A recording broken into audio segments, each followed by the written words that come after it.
محبس نظامش سخت رقم 2 در شهر شمخال در کنار مخچکله پایتخت داغستان جایگیر شده است.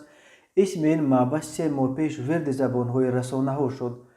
شب 23 سپتامبر 6 محبوس توسط نخبه که در دوام یک سال کنده بودند از محبس رقم 2 در شهر شمخال فرار کردند. 2 نفر آنها برای کشتار و 4 تن دیگر برای قاچاق مواد مخدر زندانی شده بودند. 2 نفر از این محبوسان فراری از تاجیکستان بودند، شامل بویماتوف 29 ساله از ناحیه یووان و محمد رسول ماشریپوف از دوشنبه در جمهوری قرچای چرکس با جرم قاچاق مواد مخدر محکوم شده 1 سال پیش برای ادای جزا به محبس شمخال آورده شدند.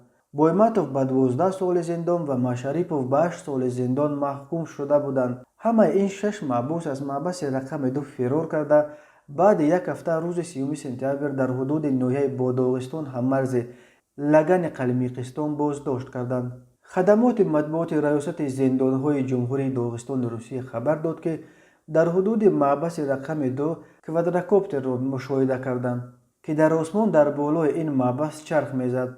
کارمندان محبس کوادرکوپتر را افتانده مصادره کردند و در جریان عملیات جستجویی در یکی از کوچه‌های اطراف محبس یک شهروند 28 ساله تاجیکستان را دستگیر کردند.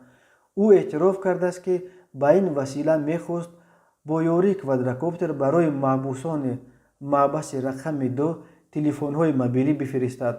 از این جوان سال تولدش 1992 هنگام بازداشت 2 تلفن یافته و مصادره کردند. خدمات مطبوعاتی اداره زندانهای داغستان گفت نسبت به جوان تاجیک بر اساس ماده 1912 کودکس حقوق ویرانکنی مأموری روسیه پروتکل مأموری ترتیب داده به دادگاه فرستادند.